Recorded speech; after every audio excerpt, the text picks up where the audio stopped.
Hi ಎಲ್ರಿಗೂ ನಮಸ್ಕಾರ. ಎಲ್ಲರೂ ಹೇಗಿದ್ದೀರಾ? ಬನ್ನಿ ಇವತ್ತು ಡಾಬಾ ಸ್ಟೈಲಲ್ಲಿ ಪಾಲಕ್ ಕಿಚಡಿ ಹೇಗೆ ಮಾಡೋದು ಅಂತ ನೋಡೋಣ. ತುಂಬಾ ಟೇಸ್ಟಿಯಾಗಿರುತ್ತೆ.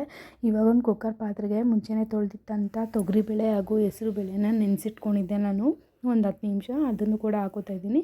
ಹಾಗೆ 1 ಕಪ್ ಆಗೋಷ್ಟು ಅಕ್ಕಿನ ಹಾಕ್ಕೊಂಡು ರುಚಿಗೆ ತಕ್ಕಷ್ಟು ಉಪ್ಪನ್ನ ಹಾಕ್ಕೊಂಡು 2 ವಿಷಲ್ ಹಾಕಿಸ್ಕೊತಾ ಇದ್ದೀನಿ. ಇವಾಗ ಇನ್ನೊಂದು ಪಾತ್ರೆಗೆ ಅರ್ಧ ಕಟ್ ಆಗೋಷ್ಟು ಪಾಲಕ್ ಸೊಪ್ಪನ್ನ ಹಾಕೋತಾ ಇದ್ದೀನಿ. ಹಾಗೆ 3ರಿಂದ 4 ಹಸಿಮೆಣ್ಸಿನ್ಕಾಯಿ ಹಾಕಿ ಚೆನ್ನಾಗಿ ಬೇಯಿಸ್ಕೋಬೇಕು. ಈ ರೀತಿ ಇದೆಲ್ಲ ತಣ್ಣಗಾದ ನಂತರ ಒಂದು ಮಿಕ್ಸಿ ಜಾರ್ಗೆ ಬೇಯಿಸಿದಂಥ ಪಾಲಕ್ಕು ಹಸಿಮೆಣ್ಸಿನ್ಕಾಯಿನ ಹಾಕಿ ಈ ರೀತಿ ಪೇಸ್ಟ್ ಮಾಡ್ಕೋಬೇಕು. ನೋಡಿ, ಈ ರೀತಿ ಪೇಸ್ಟ್ ಆದಮೇಲೆ ಅನ್ನ ಕೂಡ ಆಗಿದೆ. ಇಲ್ಲಿ ಅನ್ನನೂ ಪರ್ಫೆಕ್ಟಾಗಿ ಬೆಂದಿದೆ.